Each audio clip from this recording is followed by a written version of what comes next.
Welcome to 360 Money Matters, where financial planners Billy and Andrew talk all things financial planning. This podcast aims to increase your knowledge and confidence with all things money. Each week, they will cover topics like wealth creation strategies, investment principles, creating passive income, paying off your debt faster, and much, much more, so you can live a life on your terms without limits. Hello, everybody, and welcome back to the 360 Money Matters podcast. I am Billy, and I'm joined by my co-host, Andrew. Back again, Bills. Andrew, this is going to be a great episode, mate. I am pretty excited about this one. I'll tell you a little bit about it, why I'm excited later on, but what's going on in your world, mate? How's things? Things are going well, Bills. Everything's going well. What can't be going well? The world's becoming a beautiful place once again. Definitely in Melbourne, that's for sure. We're moving out of summer, so maybe not so much. Well, we're opening up, but the weather's starting to change, and you can tell in Melbourne the days takes a little bit longer for the sun to get up in the morning, and the sun's not shining as bright because there's a bit of overcast going on. Everyone's like, what are these guys talking about? You're on a finance podcast and these guys are talking about the weather. Good way to bring it back. So today's topic on our podcast, I'm pretty excited about this, and not for any particular reason other than I love the concept of it conceptually. Yeah. Probably a little bit more difficult to do depending on your circumstances, but we're going to talk about the FIRE movement. So this has been gaining, I guess, a little bit of exposure recently across different outlets and stuff like that. But essentially what this stands for, so the acronym FIRE stands for Financial Independence, Retire Early. Andrew, break that down for us. What do we mean? Yep. So this came out off the back of a book. So first book came out in 1992. It was called Your Money, Your Life. So more than happy for readers that are more interested in this. Obviously, we're just providing a bit of a high-level summary as to what it's about. But if you're wanting some more details, if you're wanting to really embark on this, strongly recommended that obviously you read the book. But basically what the FIRE movement means, and the main premise is it's an extreme savings and investment philosophy. So really what they're talking about and what's proposed in this, and usually is the most difficult thing to adhere to is, or really the entire premise of all of this, is that you save 70% of your annual income. So let me just get this straight, right? The idea is that you're extremely aggressive around your earning, but more so in terms of your expenses. And we'll dig on that a little bit deeper in a sec, because that's core to this strategy. So really driving your expenses as low as you possibly can. Hopefully there's the income increasing. That always makes sense. But then with that money that the surplus that you've got, investing that as well and as effective as you possibly can, with the specific objective to have enough money earlier on in life where you can stop working, which is the second part of the FIRE movement, is the RE, the retire early. So the idea is live a certain lifestyle. If I'm getting this right, live a certain lifestyle for a period of time because you need to work to accumulate enough money to support yourself at some future date. The earlier, the better, whereby your investments are generating the income that you need in order to live. Have I got that right? Exactly right.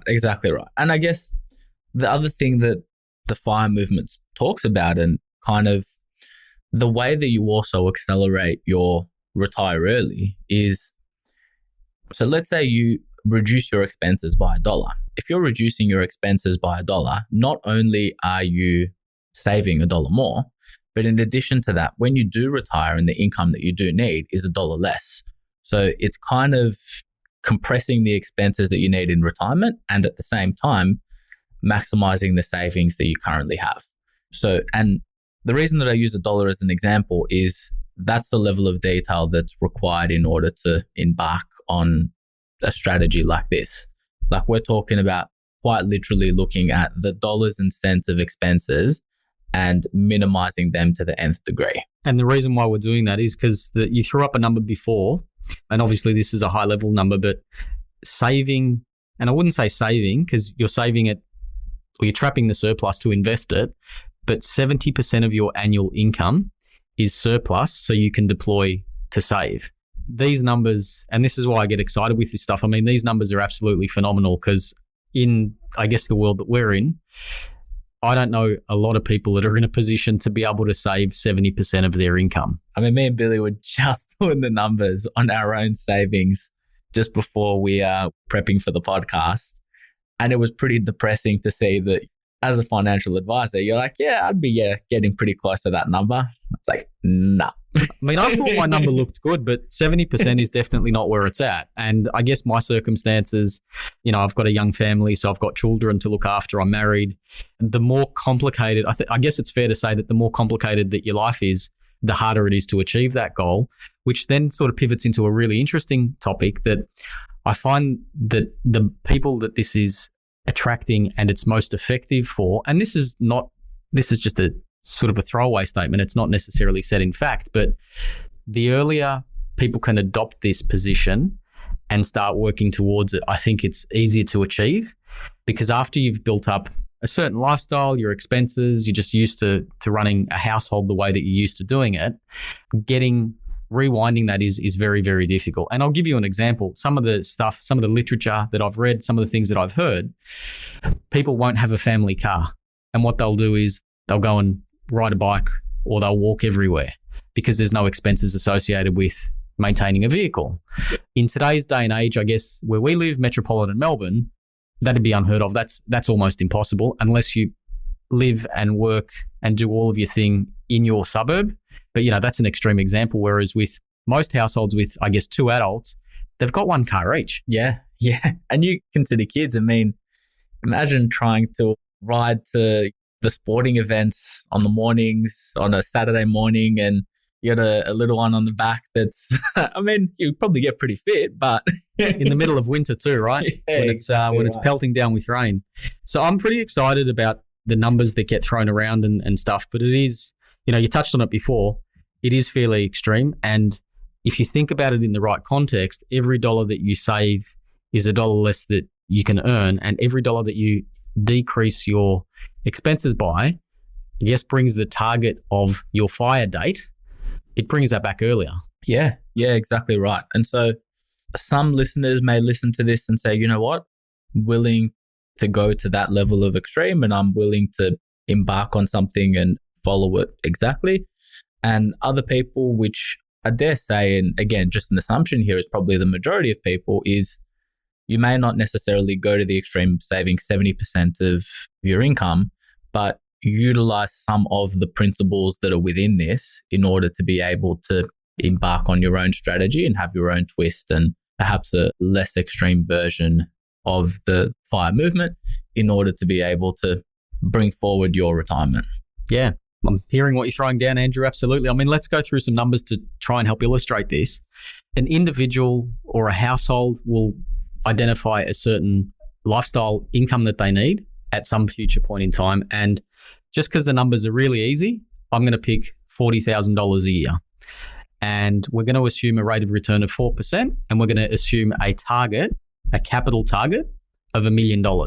So $1 million at a 4% rate of return will give that person or that household $40,000 a year. So high level perspective, that's the target. How do we get to $1 million as quickly as we possibly can?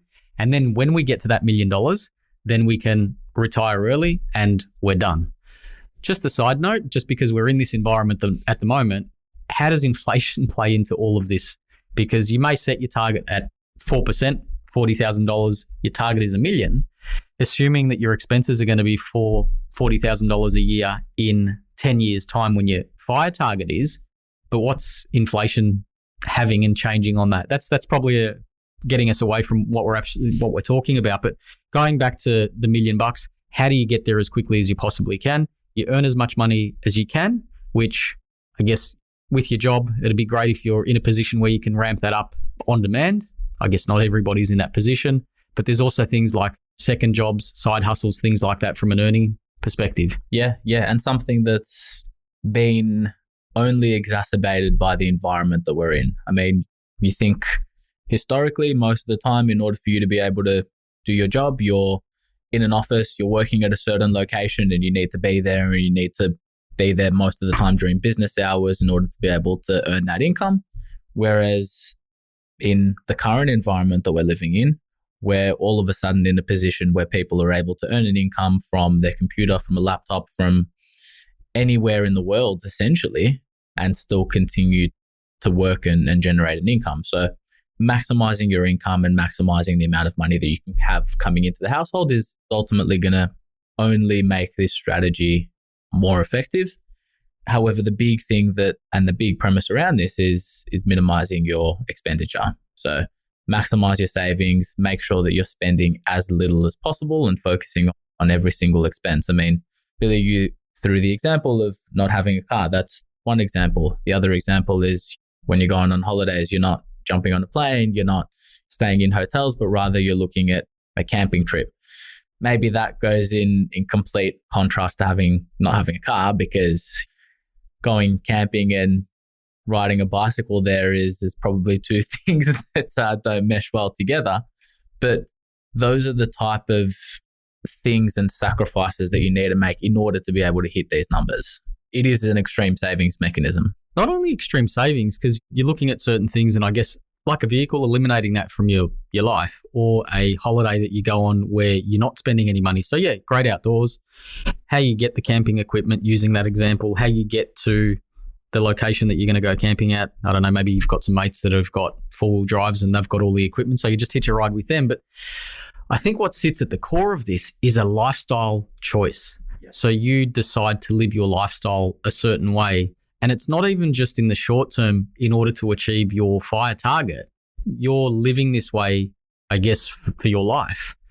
Because even when you get to where you want to get to and you do retire, I'm using that example of what we were talking about before, but $40,000 a year is not a huge amount of money, depending on which type of lifestyle that you want to lead. So it's really a lifestyle decision. And if that's the way that you want to go, you look at your expenses and you start slashing and eliminating those down to the nth degree and really paying a lot of attention to those so you can bring your target forward. And I think that's a pretty key distinction. Like this really is a lifestyle change. Like you're not doing this in order to have a short-term benefit and be able to live a lavish retirement.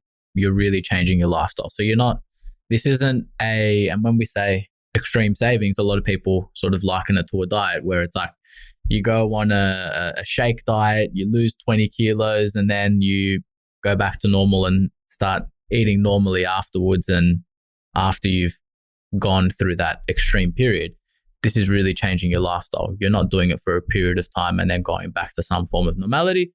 The intention is that if you're going to embark on something like this, that you're obviously doing it for the long term. Yep. So I think there's 3 or 4 or maybe even 5 aspects to this strategy. So it's making or identifying that this opportunity is available, making the decision to pursue it, increase your income, decrease your expenses, invest the money is probably the last part. So on the investing the money, you've gone through all of those steps, identify that this is something that you want to do, cut your expenses to the absolute bone, accepted that lifestyle. What do we do from an investment perspective, and how do we use investing to be able to help facilitate and grow our wealth to support the lifestyle that we want to achieve the target that we're looking for? Yep. So look, most proponents, when you're talking to people that are following this lifestyle of FIRE investment or the FIRE movement, most of the consideration in your own personal lifestyle is around cost management. Same philosophy in this movement feeds into the investment philosophy. So minimizing costs from an investment perspective is usually the manner in which people will go down an investment route. So one of the ways to do that, and one of the large aspects within this movement, is you're investing primarily in index funds most of the time. So you're investing in low-cost fund managers, having exposure to multiple assets, multiple asset classes. That's simple, easy to manage, low cost, and really just going to track and follow what the market is doing over a number of years. Yeah, and I think that ties into the philosophy of the low-cost part, as opposed to we've spoken numerous times on this podcast around the investment strategy associated with different ways to invest money, and talking about costs associated with it. This is really, in my opinion, leaning into the lowest cost option, because that's similar to, I guess, an individual's thinking that's in the FIRE movement. So that I need to invest, yes, because that's going to help support grow my wealth, but how do I do it for the cheapest possible price? Because that's how the thinking works across all of this. Yeah. So obviously cost is a massive consideration. Now, not necessarily a part of this movement, but I just can't turn off my financial planning brain. And so to me, yes, it makes sense from a cost perspective. And yes, that's important. And obviously where the sort of advice needs area kind of ties into this is, okay, well, what type of assets, what holding structure? Do you hold it personally? Do you invest through super? What's the mechanism around the investment strategy that sits behind this? And again, there's no right or wrong. It's ultimately dependent on the situation, depends on when you're starting it. So you're going to have a different strategy for someone that's starting this at the age of 45 than you would for someone that's embarking on something like this at the age of 20. So yes, naturally, cost is going to be a consideration, but what's the holding vehicle essentially, and what's the underlying strategy from a wealth planning perspective in order to be able to embark on a strategy like this? And ultimately that comes down to time frame. If your retirement time frame is 15 years and you're 25, well, then superannuation probably isn't the right vehicle to do so, just because you're not going to have reached the preservation age by the time you start to retire. So you're doing all of this work and not going to be able to access the capital. Whereas for someone that's embarking on something like this a little bit later on in life, then maybe you take advantage of some of the tax benefits associated, and maybe you take advantage of some of the ability to have your money in a low cost or low tax to no tax environment through superannuation as well. So there's always from my brain, it's always going to be thinking, okay, great, real simple and easy when you're talking about low cost, but what's the vehicle that's going to be able to facilitate that? Yeah, the superannuation one is an interesting, using that example. So a 25-year-old, 15-year time frame gets them to age 40, can't access super until age 60. Maybe the first part of the FIRE movement in that example is having enough money to last 20 years to get from age 40 to age 60, and then using superannuation to carry you on for the rest of your days. But sort of leaning into that, because this is where my mind was going with all of this, I think it's fair to say, and I don't know the answer with this, but I think it's fair to say that this strategy probably came out of the United States, where they don't necessarily have the same compulsory superannuation system that we have. Yeah, sure, you've got your 401k if your employer participates in it and you're lucky enough to be exposed to that. But I keep coming back, and we'll have a bit of fun with this, but I keep coming back to the cost of living in Australia. And look, okay, live in Melbourne, capital city, probably a little bit more difficult to achieve this if you're in a capital city. But I went to Woolworths last night to pick up some stuff on my way home. I don't walk out of that place without spending $30 just like that. And thinking about the weekly grocery shop, I mean, it fluctuates depending on what we need to buy, but you take something like that into consideration. I don't know how you can, and maybe I'm looking at it incorrectly, and maybe I'm the wrong person to talk to. And I like my sweet tooth a little bit too much, which then plays into the why the dentist absolutely loves me. But yeah, spending that much money at the supermarket. Don't even get me started on a couple of $100 a week. That's what, $10,000 a year, if we can hold it to $200 a week. Yeah, I'd love to see somebody who's doing this, and maybe one of our listeners can send us some details and stuff, but I'd love to see some numbers that sit behind this about where people deploy their money, where they're in a position to be able to save 70% of their income. Well, if you're saving 70% of your income, it means your expenditure is only 30% of your income. Now, for most people, a mortgage represents, more than that. Your living costs, yeah. Very likely when I'm looking at something like this, I'm saying, well, what is the expectation that you're just going to continue renting and you're going to keep rent to a minimum, your share housing or something like that? Because once you start incorporating a mortgage into this scenario, then it really throws the numbers out. I mean, you use the example of going to Woolworths and spending $30 just on the way home. From what I'm hearing, I mean, I've got a little one on the way. I'm expecting that the nappy expense is going to be 30% of my incomes. Nappies and look, maybe you're not in this position. Who knows? Time will tell. But if you do go down the track of baby formula, yeah, that's expensive as well too. I still remember it back from my days. But yeah, no, you're right. We make light of it and stuff. But that's why I was saying I'd love to be able to see some numbers that sit behind this.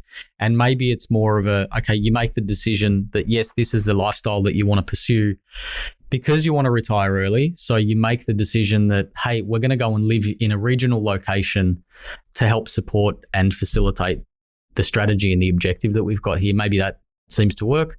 I'm sure there's everywhere you go in Australia, there's still a supermarket, there's still Woolworths, all of that sort of stuff?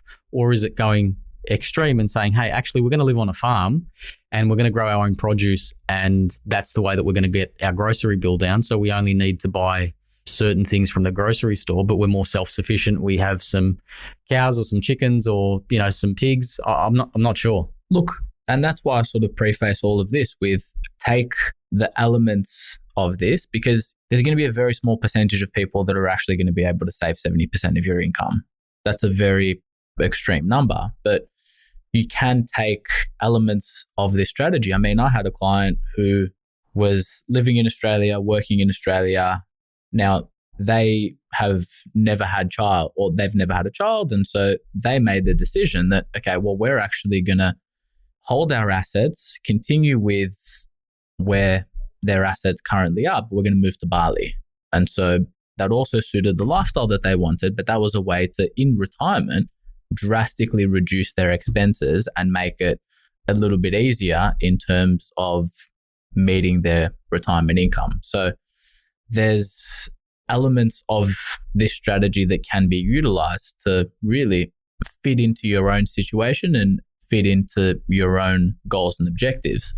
So it doesn't have to be to this level of extreme. You can take, sort of parts out of it. Yeah, which is where that really gives me optimism and really gives me hope that to say, okay, you've got, I guess, one side of the FIRE movement, if I'm understanding it correctly, is a true purist and goes, okay, we're going to do that. We're going to aim for the 70% rate that we were talking about before, and we're prepared to move to regional or overseas to a country where the expenses living expenses are lower.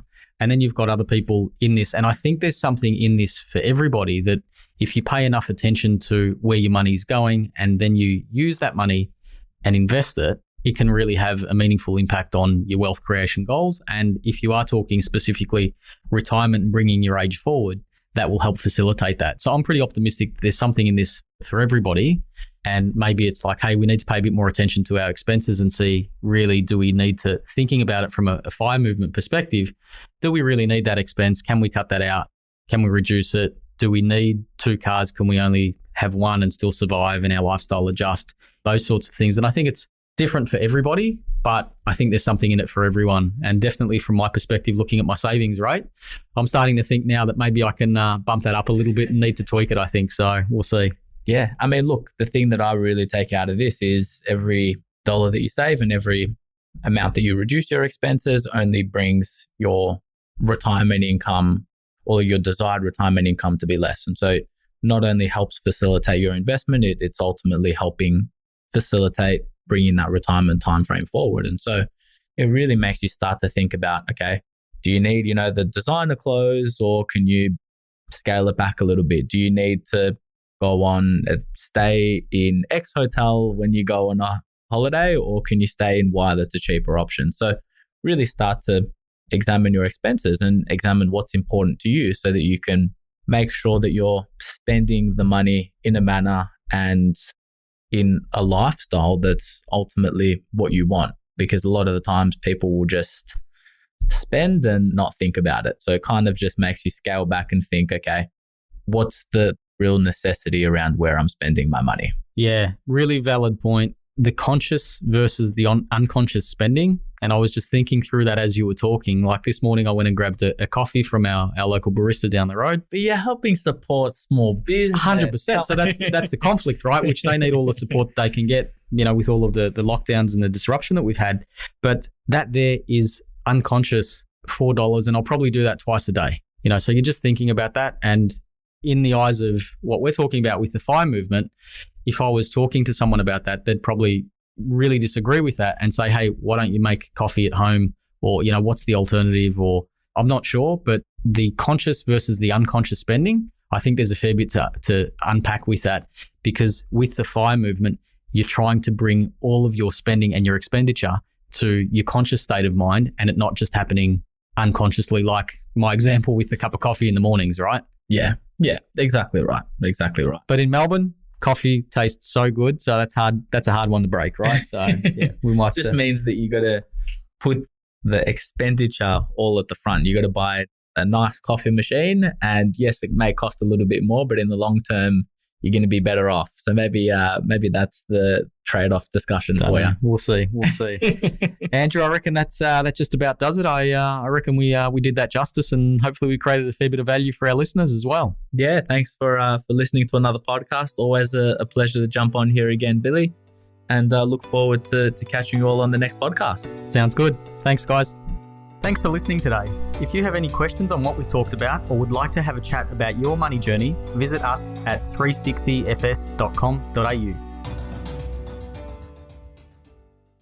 Just a reminder to our listeners that the information contained in this podcast is general in nature and it is not intended as personal recommendations for the audience. Please consider whether the information suits your circumstances before acting on it. This information is provided by Billy Amaritis and Andrew Nicolaou of 360 Financial Strategists Proprietary Limited, authorised representatives and credit representatives of AMP Financial Planning.